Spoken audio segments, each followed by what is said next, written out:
The witches have risen from the ashes. They did not die or burn, but instead flourished. They are nourished by power and magic that only comes with a community of femininity. There's something in the air now. It's this age-old, untold, tenfold old soul magic. Yet still it's quite tragic. You see, we live in a world of digital scene, Instagram misleading, 900 likes, well, that's succeeding. It kind of gives me an uneasy feeling. You see, when I was born, I had ultimate self-worth. I owned the earth. The only thing I knew of was my own birth. I cried out when I was hungry or wanted attention. I slept soundly when sleepy, no stress or no tension. When I became a toddler, it got even better. I found my own voice. I was a go-getter. If I felt like jumping in muck or in dirt, even while wearing a skirt, I went for it. I didn't care if I got hurt.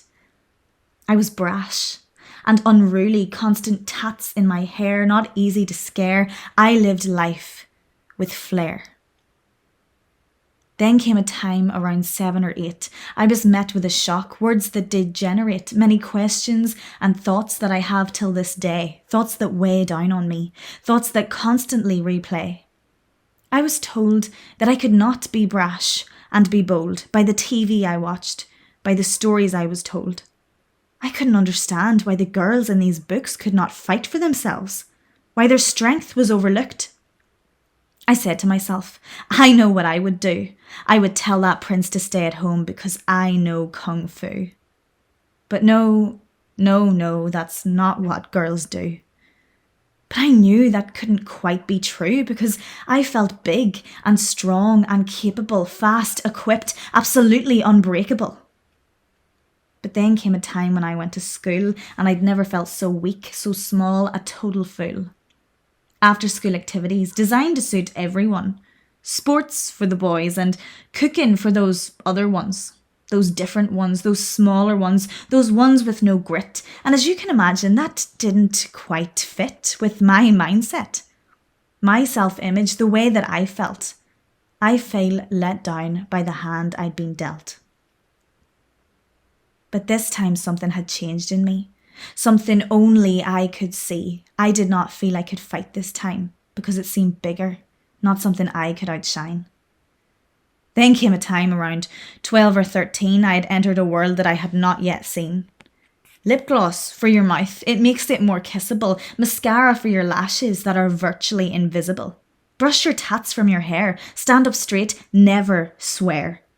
Never thought about your skin? Well, now you must care. There. I stare blankly into this new world. My childhood excitement has been violently hurled under the carpet, into the cupboard, far, far away. I thought for a moment, I wish I could stay in the comfort of the muck, the fun I'd once had. If I could never grow up, I'd be nothing but glad. But of course, you know how the story goes. Girls keep on growing. Oh, and I now have a big nose.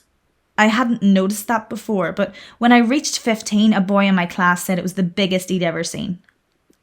I wish I could tell you I didn't care and that I responded with a cool smirk and a glare, but no, I cried, made quite the scene, and they called me hysterical, embarrassing, obscene.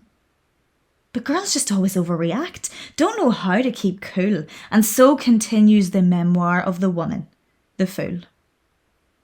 Then I left school, went to university. I was never so relieved. Finally, I was free to be me, to be seen, to be the absolute queen bee. But then I learned something. Did you know girls just aren't funny? And they shouldn't be trusted to study law degrees or to drive or to manage anything of worth. You know, would be much better off if they just stuck to childbirth. Now, don't get me wrong. I met many male feminists, and to say they don't exist would be totally dishonest. There are boys who support girls each and every day through their actions, their thoughts, and all the words that they say.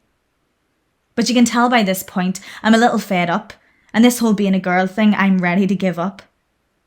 That was until I spoke to my grandmother.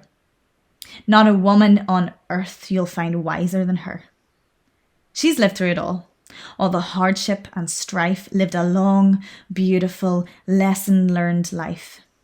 She said to me, "Find courage in all that is good. Look around at the earth and the ground you are stood. Revel in the glory, the feat, and the success of the women before you. Hold pride in your chest, because yes, being a girl is often quite hard, but we've entered a time where the world is ours." I sat there, stunned, confused and wide-eyed. I hadn't quite thought about having joy, having pride for my womanliness, my feminine power. And with that, a change. I had escaped my tower.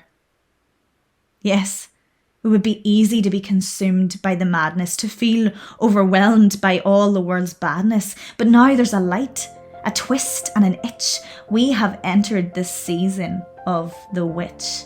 The season of the absolute badass bitch. The season that is there to finally enrich the lives of all girls. Big and small, short and tall. We climb because they crawled.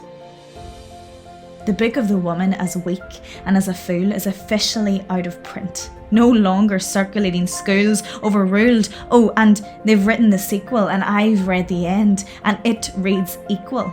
So gather my witches. Unleash all your power. You are so much more than a delicate flower. You are wisdom and heart, beauty divine. You are backbone and strength. You have nothing but time to rise, to speak, to raise up your glass to the witches of the future, the present and the past. Let no one steal your magic that you had when you were born. Be messy, be rough, for now you are sworn into the new coven, the club that includes every witch. The threads that kept us silent we will finally unstitch. And together we will rise, conquer and explore.